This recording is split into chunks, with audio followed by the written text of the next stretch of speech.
Ens ha arribat a dir que nosaltres no volem guanyar. Jo no he anat mai a un partit volent perdre. Quina idea tens tu de la competició? Jo vaig començar entrenant 15 anys. Entrenava atletes que són amigues meves ara, que en tenien 13. Una mica com va començar aquesta relació teva amb aquest esport? Amor a primera vista. I és l'esport que vaig dir que no jugaria mai. Vas fer que els teus esportistes generessin, sí, prenessin consciència de com se sentien. Aquí han tingut debats importants. Benvinguda, Txeca. Moltes gràcies per haver dit que sí a mantenir aquesta conversa al Joc Interior. No, gràcies a tu per convidar-me. Estic encantada de ser aquí. Moltes gràcies. Tens una llarga trajectòria amb un esport, que és el voleibol, i voldria que comencéssim, que ens expliquis una mica com va començar aquesta relació teva amb aquest esport. Pues sí, és una relació ben curiosa perquè el voleibol acabà formant part de la meva vida plenament i és l'esport que vaig dir que no jugaria mai. És ben curiós. Jo veia les fietes dones que eren ja que jugaven i quan veia els cops que donava la pilota pensava, ui, no, això fa molt de mal i no... Això no és per mi. Això no està fet per jo. Però quan feia sisè, hi va haver el professor d'educació física, don Luis Mallo, que era un professor més que tenia fama de ser molt maleïta.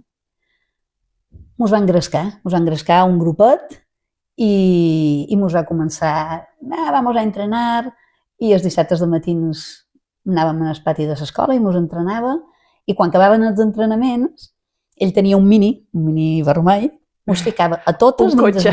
Sí, un cotxe, cotxe mini. I mos ficava allà dins, jo no sé com mos ficava allà dins, i mos m'anava a comprar una cola. I això era com, una cola, perquè jo a casa meva no n'hi havia de cola. I bueno, supos que entre una cosa i l'altra mos va engrescar i va ser amor a primera vista. Que importants són els entrenadors aquests, no? Que regalen moltes vegades el seu temps amb aquesta passió que tenen perquè els nens i les nenes juguin, es diverteixin, competeixin, entrenin, aprenguin un esport, no trobes? Sí, és que ell ho feia de manera totalment altruista. Ell és cap de setmana, mira, el dissabte de matí, a més d'estar amb la família, mos el dedicava a nosaltres. I si ara et preguntés què creus que va ser el que et va enganxar, què diries? Ho he pensat vegades, i no he arribat a saber prou. Jo crec que és un conjunt de coses. Primera, que mos ho passàvem pipa. I segona, que allà vaig començar a obrir altres relacions fora de l'escola que per jo també me van obrir un món. I també em va oferir l'oportunitat de viatjar, cosa que jo a casa meva tampoc viatjàvem. I clar, això va ser... Era per jo... Vaig anar obrint portes que jo no coneixia ni havia obert mai. I allò era fantàstic. I de fet, jo ara encara ratllam amb les que vam viatjar els primers anys i ni mos en recordam de... Bueno, perdíem... No, mentida, un any van quedar campionats de Balears i van anar a jugar al campionat d'Espanya. Però els resultats ni mos en recordam. Mos en recordam de totes les històries i xous que muntàvem en aquells viatges. Sí. Quant de temps vas jugar a voleibol? Vaig començar als 12, el primer any no van competir i troc que vaig jugar fins als 20, no més, no. Vaig jugar molt més, 20, 21. Com va ser? Que ho vas deixar jove? Sí. Ho vaig acabar avorrint. Hi va haver, me'n recordo, les primeres fases d'ascens que va anar al club, a la Manga del Mar Menor. Jo formava part d'aquell equip. I me'n recordo que el meu entrenador, i tenia 18 anys, i l'entrenador que vaig tenir en aquell moment me va començar a dir que jo ja era vella. Tu ara ja és vella per jugar. I jo pensava, però si jo tinc 18 anys. I crec que al final m'ho vaig arribar a creure. I sí, vaig durar un parell d'anys més. També després, també les circumstàncies de vida van canviant i supos que vaig perdre el gust. Creus que va tenir que veure la feina o més responsabilitats, altres activitats? Sí, altres activitats i també que després, bueno, jo vaig fer un amago d'anar a estudiar a Barcelona que no va funcionar i vaig començar a tenir problemes d'inseguretats. Van començar a brollar coses que estaven allà en el meu interior des de la infància i que van començar a posar-se de manifest arrel d'aconteixements de la meva vida i clar, en un esport quan perds la seguretat és tot. ja està. Ja. I el tenir un entrenador que va contribuir a aquesta inseguretat... Sí. I que probablement... Miro molt bé amb ell i tal, però no sé. No et va ajudar. No. Et va ajudar i jo crec, Xeca, que això probablement és l'inici de moltes de les coses que tu després has fet al llarg de la teva carrera com a entrenadora. Veritat? Sí, vaig aprendre, jo quan vaig començar a entrenar... Va ser deixar de jugar i començar a entrenar? No. Jo vaig començar a entrenar amb 15 anys. I ara ets entrenadora amb 15? Amb 15 anys. Entrenava atletes que són amigues meues ara, que en tenien 13. Érem una companya i jo, Nagar i jo, que teníem 15 anys i entrenàvem a la seva germana i les seues amigues que en tenien 13. I érem quasi iguales. I com ha anat fluint o com s'ha anat desenvolupant la teva carrera com a entrenadora? Diries, no sé, pots distingir diferents fases de la Xeca entrenadora? Sí. Bueno, hi ha dues coses molt marcades, que és que quan jo vaig començar a entrenar, jo entrenava com m'havien entrenat a jo. Era l'únic que coneixia. Llavors, els entrenaments a nivell tècnic i tàctic eren molt com m'havien entrenat a jo i jo ja t'he dit que el nivell d'entrenadors que hi havia a Menorca, Ciutadella, no era alt. Era també gent que es havia format quasi bé de manera autodidacta. I a nivell de gestió emocional ni enratllant. Vull dir, allò era error càstig. I pues, així entrenava jo. Fins que començo a tenir problemes emocionals jo a la meva vida i després d'un període de feina en jo mateixa començo a donar-me en compte de la importància que té concebre la persona des d'un punt de vista totalment holístic. Llavors, un esportista no deixa de ser persona i tot el que li passa com a persona li afecta com a esportista. I aquí va ser on jo vaig fer un canvi i rodejant-me de gent que també ho veia així, vaig canviar la meva manera d'entrenar i d'acompanyar. Jo sempre dic que aquí és allà on trobaràs la diferència. Els primers anys meus jo entrenava i després vaig començar a acompanyar, que és molt diferent. I això, pel que escolto de les teves paraules, va venir d'un treball propi, previ, no? Per tu després poder fer aquest canvi d'entrenadora a acompanyar els teus esportistes. O sigui, primer hi ha un treball personal teu. Totalment. De molts anys, suposo que donar-te en compte, acompanyada d'una professional, de que realment el treball emocional és molt important, no? I veure-ho en tu mateixa i després voler-ho reflectir en les teves esportistes. Sí, van ser anys. És a dir, abans de jo fer aquest treball emocional, jo he passat per 3 depressions, he tingut moments molt durs, però jo, com que no crec en les casualitats, sinó en les causalitats, crec que havia de passar tot això per jo prendre consciència de moltes coses a la meva vida. I la veritat és que abans que no vaig poder prendre consciència va passar un temps i després va ser quan ja vaig tenir clar que això no havia de quedar a dins meu, sinó que ho podia emprar en la meva feina. Jo seguia fent d'entrenadora, seguia fent, a més, la meva feina. Jo fa 34 anys que estic dedicada de manera professional. Em fa 40 que entreno, però professionalment 34.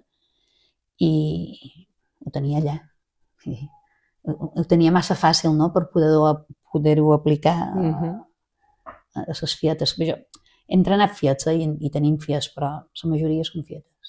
I com comences a aplicar això? Perquè, esclar, fas un treball personal, descobreixes, generes una consciència, però després com ho transmets als altres? Va ser un company, ell sí que és llicenciat en educació física, que estava en el món del futbol, que després va estar en el món de la política, i un dia me diu, Xaca, mira, he pensat que faríem amb els jugadors del meu equip de futbol, els he fet uns braçalets de colors. Eren uns braçalets que cada color mostrava una emoció. I fèiem aquesta prova de que se posin el braçalet en funció de l'emoció que ells senten. I a partir d'aquí, la idea va ser seua, perquè va ser seua, però jo després, és com quan cuin, veig una recepta i la canvio, i li dono 1000 voltes i l'adapto a les meves necessitats o a les meves locures. I a partir d'aquí vaig començar a fluir. I ja vaig començar a fer els braçalets, va passar a ser un registre, perquè els braçalets per jugar a vòlei feien nosa, nosa igual per jugar a futbol. Vam començar fent un registre emocional i a partir d'aquí, després sí que ja la curiositat vaig anar mirant, me vaig anar informant, vaig anar cercant informació, vaig fer un postgrau d'educació emocional, interiorisme, autoestima, i va anar sorgint, i van sorgint coses. Explica'm això que has dit del registre emocional, perquè em sembla molt interessant i sé que has desenvolupat un treball molt important en aquest sentit, perquè a vegades, quan parlem de temes emocionals, justament, ens falta mesurar els resultats d'aquesta emocionalitat, perquè queda com molt intangible i és molt important poder oferir dades, perquè llavors és quan realment podem treballar i podem explicar el que està passant. Sí, doncs aquest registre emocional al final va ser un compendi important de dades de moltes fietes. Vam fer tres blocs. Un era el bloc d'iniciació, que era de 6 a 7 anys, i l'altre era el bloc de seguiment, que era Benjamí i Aleví, i després infantil. I a aquella època teníem cada tropa encara també. I vam fer 3 registres en funció de que fossin fàcils i àgils per l'edat que ens anàvem a emprar. El primer registre era per als petitons, que funcionava en colors. Teníem un color vermell, que era enfadat, un color groc, que era trist, un color verd, que era content, i un blau, que era un poc un comodín. Era, estic en equilibri, estic normal, deien elles, no?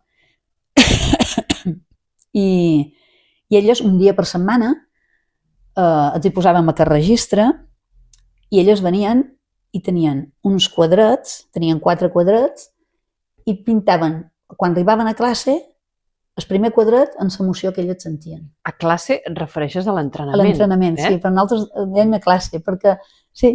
Perquè és una classe, és un aprenentatge, no ho veieu des d'aquest punt de vista més... Sí, des d'un punt de vista més formatiu. Sí, perquè de fet nosaltres amb els fills petits de vòlei feim molt poca cosa. Feim molta educació física de base.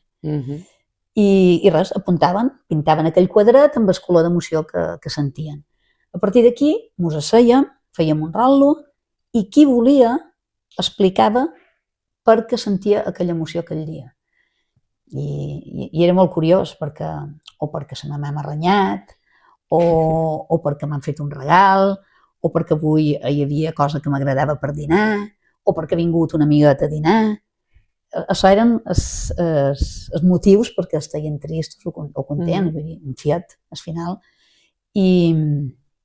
Però és curiós, perquè així que quan anaven creixent, el seu estat emocional ja anava molt més en funció de l'escola i de resultats escolars. Això sí que ens vam donar compte. Bé, doncs qui volia ho explicava i va arribar un moment que vam haver de posar només podeu explicar 2 motius perquè ens passàvem la classe sense fer esport. I després, durant la classe, ells podien anar canviant els colors si notaven que hi havia un canvi emocional. Costa que siguin conscients que hi ha un canvi emocional. Però, per exemple, si un dia una queia i es feia mal i es posava a plorar, jo li feia notar. Que has notat que... I ara com estàs? Estic trista. Bé, doncs hem d'anar a posar-ho, I al cap d'una estona, quan ja estava jugant i tornava a estar content, hem d'anar a canviar. Ostres, sí. I anàvem i canviàvem. I a poc a poc va arribar que ells sí que ja anaven canviant els colors. Vas anar generant consciència d'una cosa que normalment no en som conscients perquè no hi ha molta educació emocional i tu amb aquest treball vas fer que els teus esportistes generessin consciència de com se sentien. I a partir d'aquí? A partir d'aquí, després, amb els més de seguiment, fèiem, a més de colors, dins el quadre ho posaven de 0 a 10, de 0 a 10 com era el seu nivell de benestar emocional, i també m'ho sèiem igual, explicaven igual, i després ja en les infantils hi havia la part numèrica de 0 a 10, però a baix hi havia un espai on elles podien explicar, podien posar el nom de l'emoció que sentien. Si hi havia una emoció clara que sentien, doncs la posaven. I també amb les infantils ho fèiem un dia a l'entrenament i el dia dels partits. Distingir, no? Entrenament i competició. I competició, els dies de competició també ho fèiem. I després ja a final de curs els fèiem un gràfic on veien la seva oscil·lació emocional del curs, les emocions que havien expressat, i no era a nivell avaluatiu. Allà hi havia una explicació molt clara de que aquest gràfic havia de servir per observar-se, per fer-se preguntes, per donar-se respostes, que en cap moment hi havia cap judici, no hi havia cap judici. Jo sempre t'he dit que hi ha emocions positives i negatives, no, totes són necessàries, els temes estan saber-les gestionar. I bueno, va servir, ara estem fent una pausa perquè ja feia són molts anys que ho hem anat fent. Sí, fem altres coses, però va servir inclús per detectar algunes problemàtiques en fietes que no s'havien detectat. I això va molt més enllà del vòlei. I tant. M'ha agradat molt una de les pràctiques que teníeu incloses en aquest programa, que és que els propis nens i nenes detectessin quins pensaments eren possibilitadors i els ajudaven i quins no ho eren. Sí, aquesta va ser una altra dinàmica que també fèiem, que era, la vam fer primer a nivell d'equip, no distingíem individualment, i després també la vam fer a nivell individual. I era simplement que elles, quan durant l'entrenament es donaven compte que tenien un pensament limitant, tenien un full de registre en forma de paret, de blocs de paret, i elles havien de pintar un bloc de color marró. Simplement era perquè fossin conscients que estaven tenint un pensament que no els ajudava. I quan en tenien un d'empoderador, és a dir, hi va haver fietes que tot just tenir un pensament negatiu, un pensament limitant, van arribar a ser capaces de tenir l'empoderador. Ara el tenc limitant, però no, tu pots. I pintaven el marró, i després tenien un altre registre amb els pensaments empoderadors que eren masses. I era com, la massa rompe el bloc, no? Per tant, aquests pensaments són els que vos serviran per rompre aquest mur que construïu amb els pensaments limitants. Vull dir que també gràficament estaria molt pensat perquè es donessin compte que els pensaments empoderadors... Simbòlic, visual, de seguida es capta el que es vol dir amb això, i lo important que és no negar, com deies abans, totes aquestes emocions i tots aquests pensaments, perquè tots ens porten una informació que és valuosa per nosaltres. I també la importància de saber que el pensament s'ha de substituir. O sigui, no es pot eliminar, sinó que el que hem de mirar és que quan tenim un delimitant, substituir-lo per un que sí que ens empoderi i ens ajudi. Sí, això és una cosa que vaig haver d'aprendre jo primer. Jo me'n recordo que amb les meves sessions de teràpia, jo volia eliminar tot allò que em feia tant de mal. I fins que vaig arribar a entendre que havia d'aprendre a conviure amb allò. A conviure, a gestionar-ho, minimitzar tot allò que pogués, però que sempre, vull dir, el que tu t'has mamat de la infància i les creences, és difícil. Aprens a gestionar-ho. I no negar-nos, no? Com una part que ens agrada i la que no, i la que no volem negar. No és qüestió de dir, és que jo som així, no, perquè això també és una defensa, no? Però del moment que ho sabré que sí, que tot això forma part de les meues llums i les meues ombres, i tots els tenim. Quina idea tens tu de la competició, Txeca?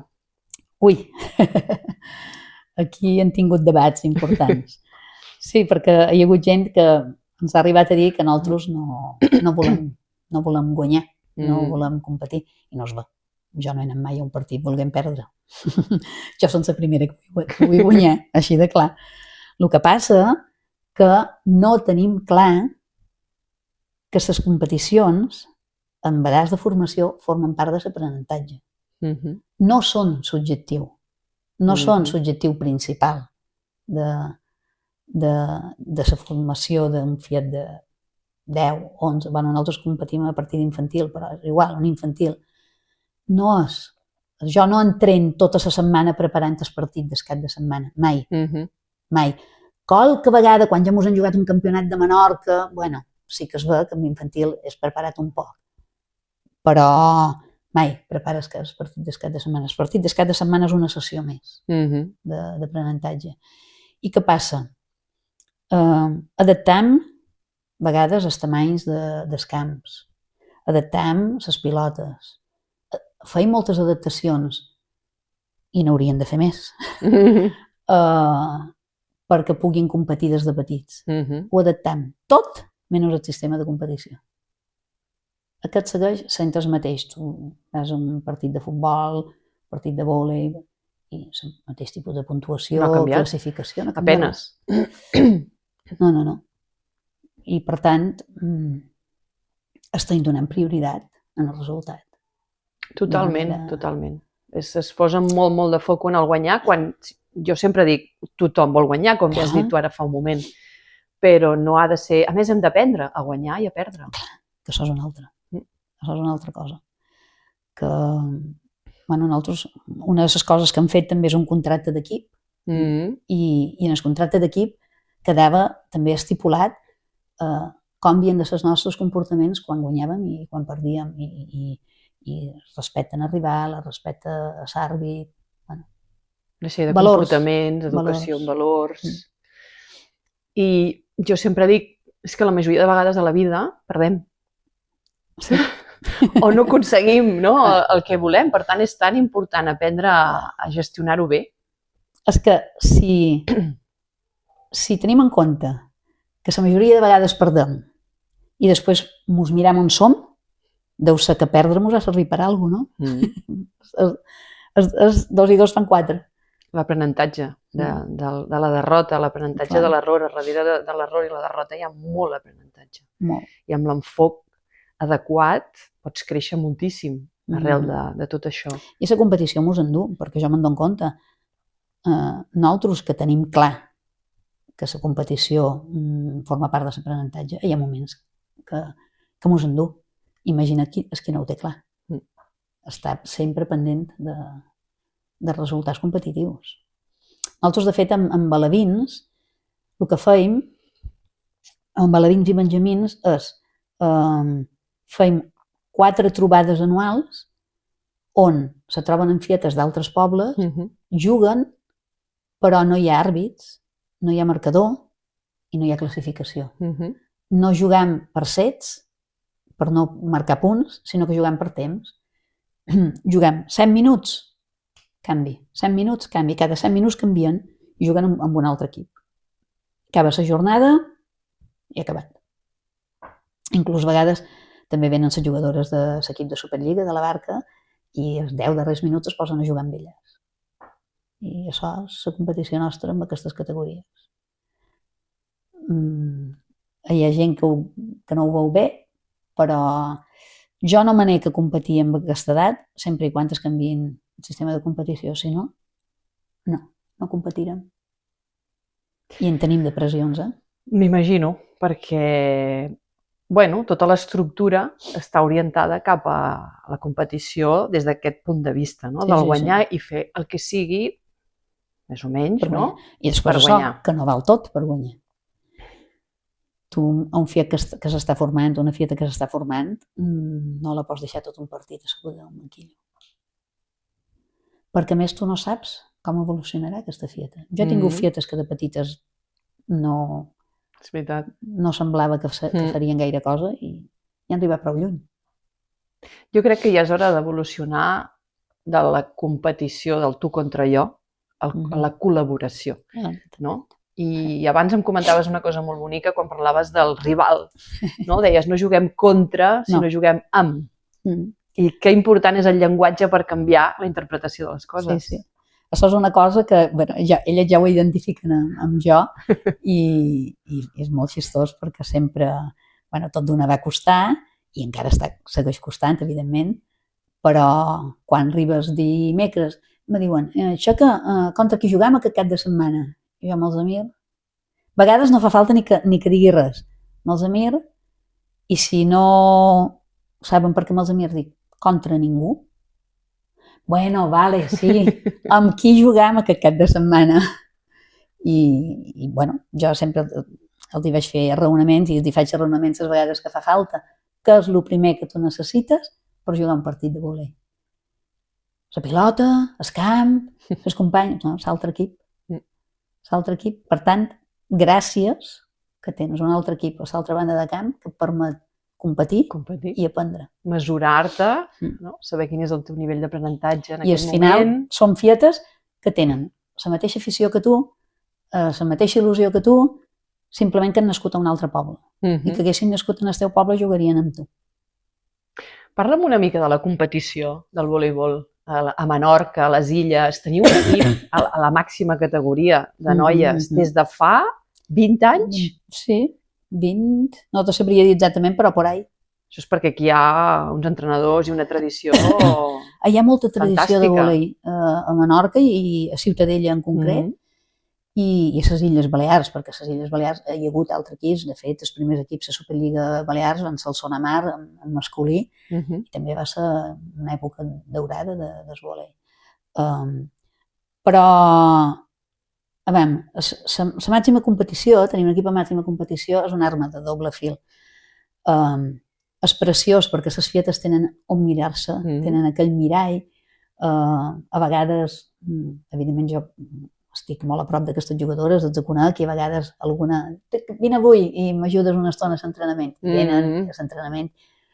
Uau. De fet, tenc un equip a la Vi, que és l'equip que millor estira de tots, que fa els estiraments, perquè en el moment que fan els estiraments, la barca està començant a entrenar. I se posen totes. A més d'enrolar-los, es posen en línia. A mirar, no? I miren la barca i estiren. I clar, es fan 10 minuts estirant. Aquest, ara canvien... I els jugadors de la barca se'ns miren com dient, i estiren, I per això serveix, és un mirall.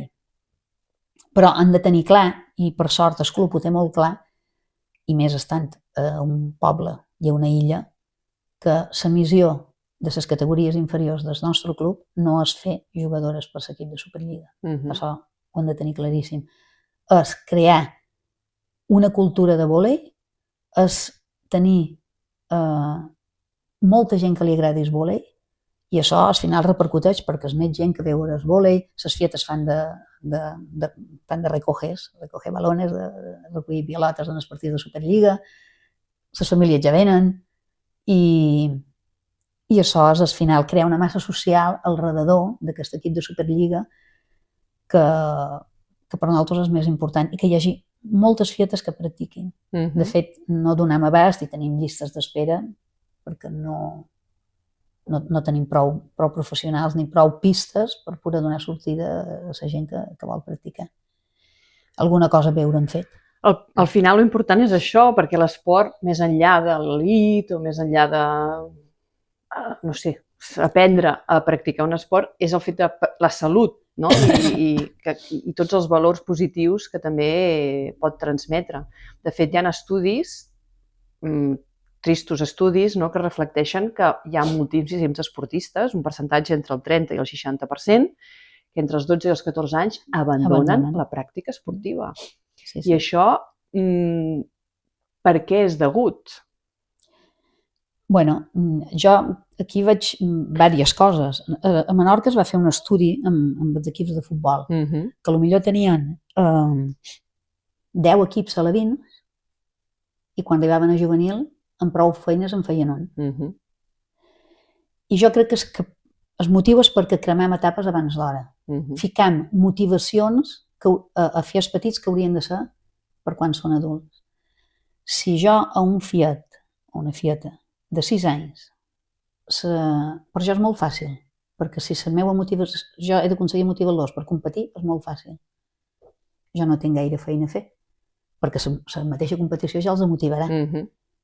Però això no dura eternament. I si jo crem aquesta motivació amb edats primerenques, quan arribin a cadets, la competició ja no serà una motivació, perquè ja l'hauran cremada en aquesta etapa. Llavors, quan són petits, la motivació ha de ser intrínseca, molt més intrínseca que mai. Vaig a vòlei perquè m'ho pas bé. Vaig a vòlei perquè m'ho pas bé. Jo, d'iniciació, he tingut filles que acabaven el curs i no sabien ni si anaven a vòlei. Ai, sí que es vas a vòlei. Perquè no, perquè ells venien perquè s'ho passaven bé. I segueixen venint, i són en Benjamins, i segueixen venint, i sempre em perds qualcun pel camí, perquè això és una altra, que tenim molt d'entrenadors i clubs que es pensen que els esportistes són seus.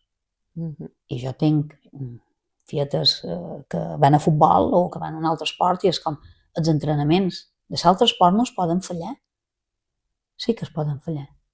Perquè en aquesta edat és important que si volen fer dos d'esports que en facin dos. I ja escolliran. La qüestió és que segueixin practicant esport.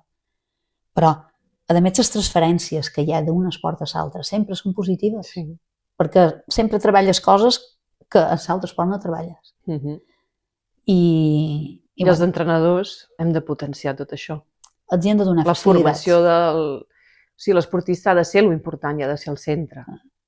Ell, amb tota la seva trajectòria, fins on pugui o vulgui arribar. I nosaltres simplement els hem d'acompanyar i si jo tinc por, mira que jo som insegura, que ja t'ho he dit, que som molt insegura, però si jo tinc por de perdre un esportista, de dir que no se'n vagi a provar un altre esport perquè tinc por de perdre'l, no tinc gaire confiança en el que jo li donaré a aquest esportista.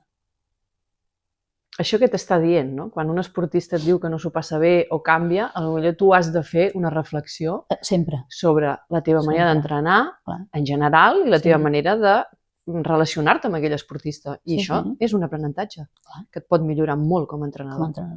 Així és. I en quin moment estàs tu ara, de la teva carrera, Txeca? Ara sí que en un moment de... primer jo. Esgotada, potser? Sí. Cansa, són feines que cansen. Però jo sempre trobo alguna cosa que m'encens la bombilla, ja torno a partir. I això és important.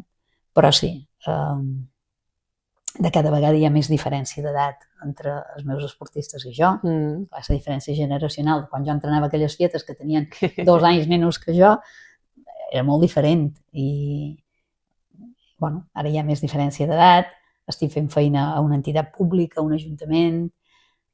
Moltes vegades no comparteixo les decisions polítiques ni les decisions tècniques. I jo un temps m'enrabiava i ara ja és com... és allò de... Allà on jo no puc fer res, no hi gasta energia. Que sàvia. Gasta energies allà on jo sí sé que puc fer coses, que és en les meves classes del dia a dia, allà sí que ningú m'interfereix. I és allà on poses el meu focus.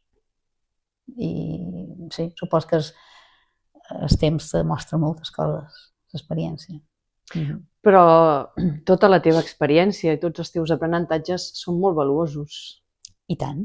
No es poden perdre. Jo confio en que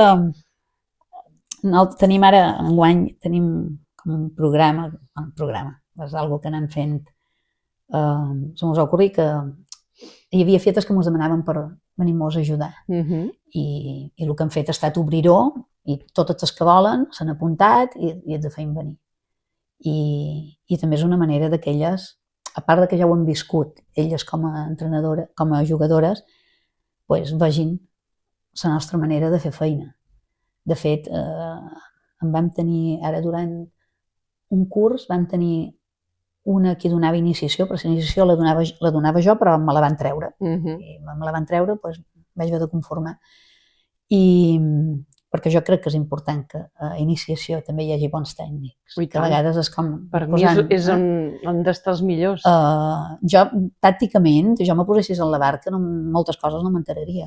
Almenys a nivell emocional és on han d'haver les persones més preparades. Després, tècnicament, tàcticament, estratègicament, anem a edats ja més grans. Però és que en aquestes edats no és necessari. Jo, de fet, a nivell 3 ja ni me'l vaig treure, perquè em vaig donar compte que per la feina que jo faig, no el necessitava.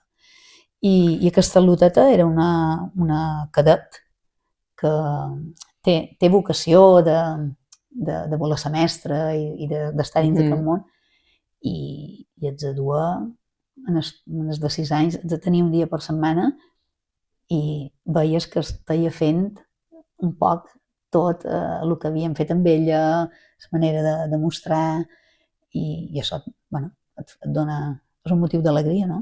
Que una jugadora... Manca moltíssim, i manca molt.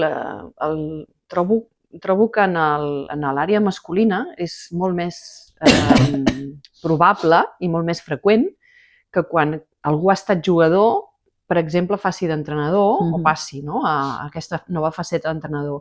I moltes vegades això no passa amb les línies femenines. Són jugadores, però després deixen de jugar i normalment, moltes vegades, es desvinculen totalment de l'entorn esportiu perquè podrien desenvolupar altres tasques, no només ja la d'entrenador, però moltes vegades, a no ser que hagin estat jugadores molt, molt, molt d'elit i molt importants, que els hagin sortit es desvinculen.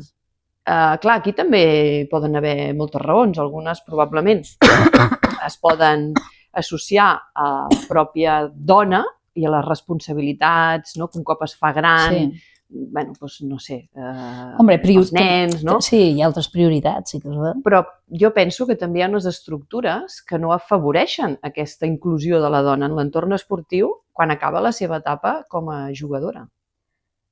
Sí, la Federació Espanyola està en un projecte que esperem empoderar ara jugadores professionals perquè acabin fent d'entrenadora, perquè no tenen referents. Les fietes no tenen referents. Però bueno, ja el nom que li van posar a Projecte Atenea, si tu cerques un poc qui eren Atenea i tal, el nom ja no em convenç.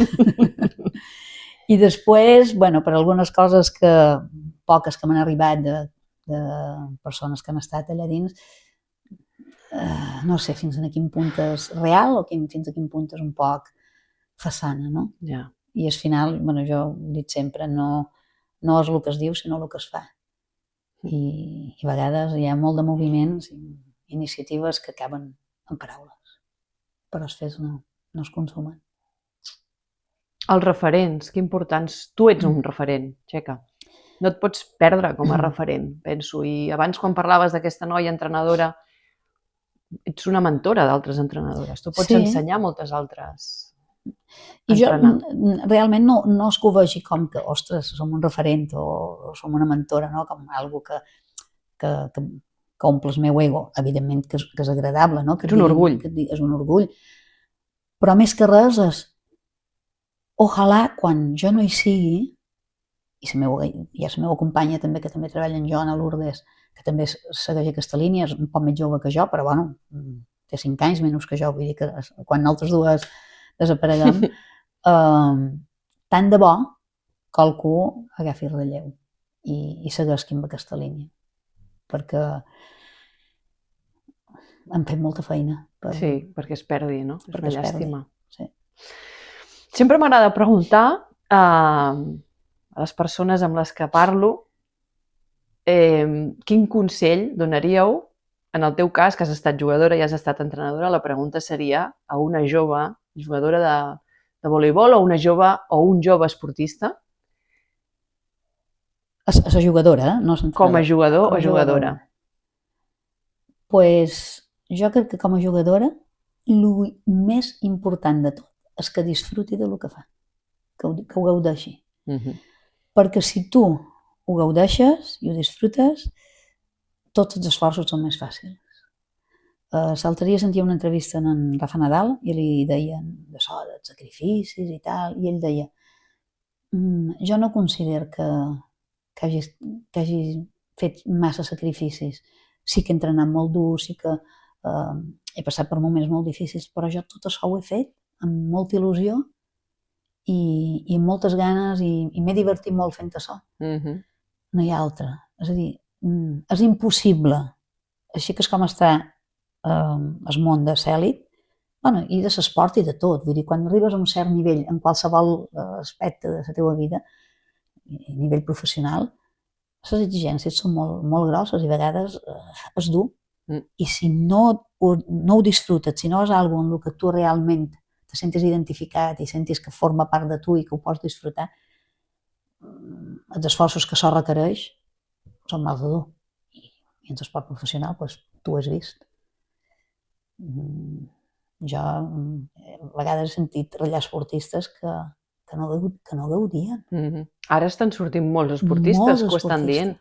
Esportistes de tota la vida que ja estan retirats i diuen ho vaig passar fatal, o ho he passat fatal, o he passat una depressió, i tot això estava silenciat fins ara. Estem vivint realment un moment, jo penso, molt important amb l'esport femení, perquè està havent I n'hi ha hagut, l'esport masculí també, però n'hi ha hagut molt més en l'esport femení. Però en quant a visibilitat em refereixo, fins ara l'esport era masculí, i hi havia dones que també practicaven esport, però ningú les veia. Amb el masculí el que més havia sortit era el del waterpolo. I ara es comença a mirar la dona esportista i l'esport que practica la dona.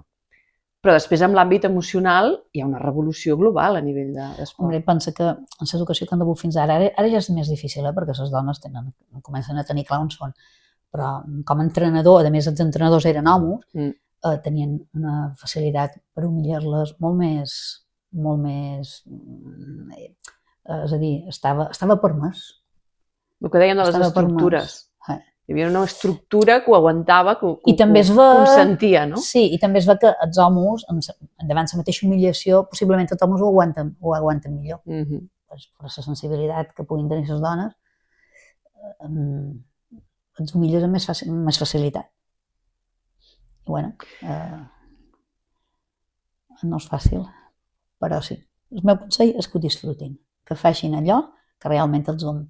Vaig llegir un comentari al perfil nostre del Joc Interior, d'en Pep Llorenç, que parlava d'això, d'aquesta diferència entre el món masculí o la identitat masculina i la femenina, i deia, potser es tracta una mica més també de que els homes vinguin una mica cap a la banda femenina o es feminitzin, no?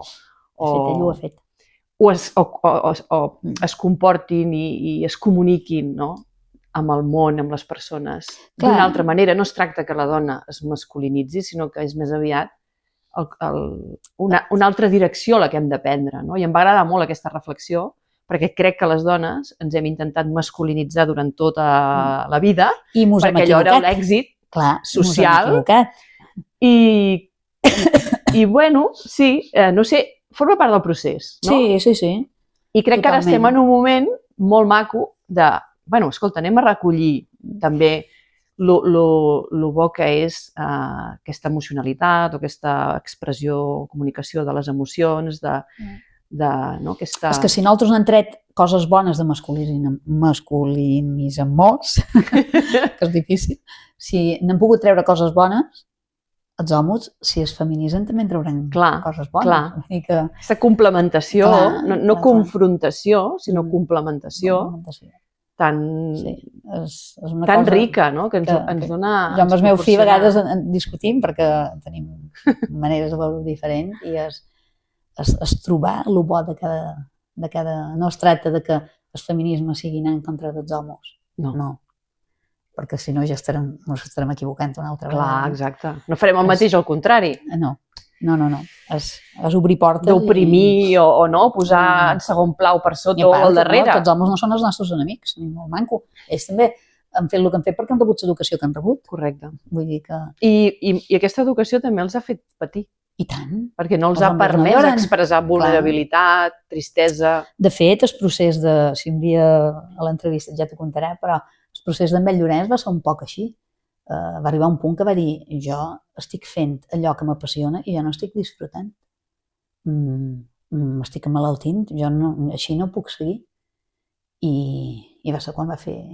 En Pep i jo ratllem molt, tenim cafès de 3 hores a vegades.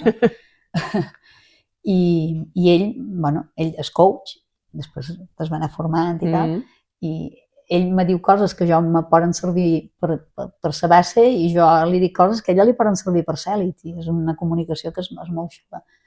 I ell va ser quan es va donar compte que ell no podia seguir amb aquesta estructura tan rígida i tan ferma i que no li aportava... El feien fora de les seves jugadores. I ara ho fa d'una manera molt diferent. Aquest aprenentatge, que bonic. I consell per els entrenadors joves. Pels entrenadors joves.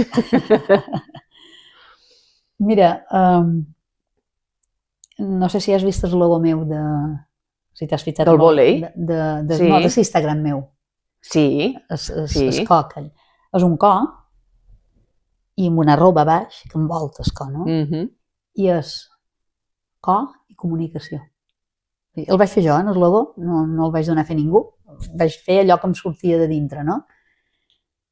La feina l'han de fer sempre des del co.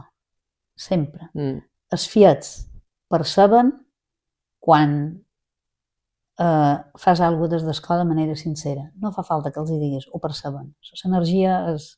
Jo crec en les energies. I tant. Estan molt més oberts. I es nota. Per tant, sempre que facin feina des del co i posant l'esportista en el centre. No serveix de res que quan jo acabi la meva carrera esportiva digui que tinc 2 títols de Benjamí, 4 de Leví, 5 d'infantil i no sé quants, i em vagi pel carrer i ni em saludin aquells fills que jo he tingut. Jo ho vaig dir a l'entrevista que me van fer amb els 40 anys. Jo sé que tenim contacte amb moltes jugadores, ara una va tenir una fieta, WhatsApp, quan vens a veure-la, jo vaig pel carrer i nota aquest carinyo, però jo això val més que qualsevol títol. Per tant, des del co, fer feina des del co, posant l'esportista en el centre i sempre en comunicació. Comunicació assertiva, però sempre comunicació. I escolta, oi? Que a vegades quan parlem de comunicació, i jo sé que tu et referies a les dues coses, però crec que val la pena puntualitzar, i jo ho dic molt també això, per exemple, amb lideratge. Lideratge no és només comunicar o saber comunicar, sinó que és saber escoltar. Escolta, és que, clar, la comunicació és estar obert a el que et diguin, que a vegades et sorprendrà o no t'agradarà o no sabràs què dir. Però jo n'he hagut d'escoltar moltes de coses que no m'han agradat. Però ho he dit també, el millor amic no és aquell que et diu el que vols sentir. A vegades és aquell que et diu el que no t'agrada escoltar, però que després et dones... Un feedback constructiu, que potser no és el que tu... No et dirà ho has fet bé, et dirà n'has de canviar o has de millorar això, però ho diu pel teu bé. Així és. Si no, tot seria massa color de rosa, massa polit. I avancem molt poc, si no ens diem les coses, oi? Per millorar. Bueno, ja et cert que tampoc estem educats per rebre la crítica constructiva, diguem-ho així, no? Estem educats per la mentida piadosa, el no dir-li a una persona una cosa que potser no li agradarà, i això també jo crec que hi ha d'haver aquesta educació emocional. I d'aquí passam a la crítica destructiva. Sí, a dir-ho malament. No tenim el terme mig. Correcte. És que jo això t'ho he de dir, és que li he de dir, bueno, abans de dir alguna cosa a algú, primer has de saber si allò que li diràs li servirà per alguna cosa, si no, no té ni sentit que ho diguis. I després, si trobes que allò sí que li servirà, escull les paraules. Però és que a vegades esperem massa. I llavors, quan ho diem, és quan ja estem una mica com el got ple, no? Sí. I jo soc molt en el moment en què jo li diria alguna cosa a una persona, tractar de pensar, bueno, ara tens un moment en què ho has vist, ho has detectat i potser has de trobar les paraules adequades per dir-li. I és un moment de reflexió, és un moment d'escollir les paraules per comunicar-li el que jo li vull comunicar i que aquella persona ho rebi de la manera que jo vull que ho rebi. I això és un aprenentatge, és un entrenament, és un... Que això és una altra cosa. Jo, si he d'aturar un entrenament... Mira, ara s'ha donat una circumstància que jo m'ofereix l'oportunitat per mostrar-los alguna cosa que per jo és important. Valors, perquè ratllem d'emocions, però valors necessitem molta feina de valors, molta. Doncs jo no tinc cap mania en aturar un entrenament i estar allà 10 minuts. I, bueno, hi ha gent que considera que és perdre... És que ara perdent temps d'entreno. No, és que això forma part de l'entreno. I això costa que s'entengui. Si no estàs allà en la pilota donant hòsties, per dir-ho clar, ja no... Per això ens passa a mi, amb la meva feina de coach a la vessant esportiva d'equips, no? Els entrenadors a vegades tenen la impressió de que és perdre temps, no? A les sessions que es poden fer de coaching, tant sigui a pista com sigui en una sala. Jo dic, no, és que això potenciarà després la teva feina a la pista, no? Farà que tot passi més ràpid i que l'evolució sigui més ràpida. Però això encara costa. Sí, costa molt. Igual que jo a vegades faig jocs, un joc que me serveix a nivell motriu, però jo li dono l'explicació a nivell de valors, també. Mira, aquí, aquest joc, de tenir una pica, jo moll la meva pica perquè l'altre company l'agafi, és un joc tan senzill com tu quan aquest d'aquí te deixa la seva pica perquè tu corris a agafar-la, vols que te la deixi bé, no? Perquè tu penses com deixes la teua per qui ve darrere. I això és un joc. És una reflexió. I és una reflexió que dura 2 minuts. Però ja la duen. Ell ja sap el per què està fent el que està fent, no és una cosa mecànica. Té una funció motriu, sí, però té una altra funció també. I és important que ens hi diguem aquestes coses. Ensenyar a pensar els nostres jugadors i els nostres nens i nenes. Els camps, un any, una trobada d'aquestes d'alevins, a més de posar camp nombre 1, nombre 2, perquè el tenen dient camp nombre 1, aquí, aquí, es posen els noms ells, d'acord? Doncs, a més de posar nombres, a cada camp hi van posar un valor i una explicació. I abans de començar la jornada vam haver de passar per tots els camps, llegir el valor, llegir l'explicació i després dèiem, en el camp de l'altruisme, doncs, hi juguen aquests, perquè posaven tant valors instrumentals com valors ètics. Perquè, clar, en l'esport emprem molt, ratllem molt d'instrumentals, de l'esforç, del sacrifici, però els valors ètics aquí els deixem un poc més i de anar ficant. I nosaltres això em recorda molt un exercici que fem també a nivell de coaching, que el que fem és fer transitar a les persones per aquests diferents estats emocionals o aquests diferents valors perquè realment els integrin i els sentin, no? Què significa actuar en funció d'aquest valor, per exemple? Perquè si tot queda en la teoria, no s'acaba d'integrar bé el que allò vol dir i el que significa actuar d'aquella manera. I en canvi, si ho fas viure i ho portes a la pràctica, aquella persona entén molt millor, integra molt millor el que significa aquell valor. Sí, nosaltres, és a dir, provocar situacions que per arribar aquí no ho han arribat a fer. El dels camps era molt gràfic, però també eren fies petits, és perquè comenci a sonar tot això. Però sí que ho emprem en situacions concretes que es van donant en el dia a dia, aprofitar aquí per... Ara aquí és el moment de poder ratllar d'un valor que s'està donant una circumstància que ens ho permet. I llavors sí que ho estem vivint. I si estem actuant de manera que no és coherent amb aquest valor, és quan ho redirigim. Doncs moltes gràcies, Txeca. A tu ha passat volant, ja ha passat una hora? Jo crec que sí. No vaig mirant el rellotge perquè sempre em deixo tu. Però tinc com un rellotge intern, no? Més o menys, de no passar-nos. I més amb aquesta societat que vivim ara, del ràpid, del reels, de les coses tan curtes i que ningú té paciència aquí tindríem per una altra entrevista. Per escoltar amb calma, a vegades, i en profunditat. Tindríem per una altra entrevista. Exacte. Amb totes les rapides i immediates d'aquesta. Però bueno. Sí, però bueno, nosaltres ho fem a la nostra manera, la que creiem que és la millor, que no ho sabem, però ho pensem. És la nostra. Ho sentim. I sabem per què ho fem. Sí, exacte. Això és important. Exacte. I agrair-te molt que hagis vingut. Ha estat un plaer parlar amb tu, escoltar-te. M'he emocionat, inclús, en alguns moments. I desitjar-te molta sort i que confiïs en tu i en la teva saviesa i que no es perdi. Esperem que així sigui. I jo també, ja t'he dit, contentíssima de que m'hagis convidat, perquè, bueno, ja saps que som de passar més desapercebut.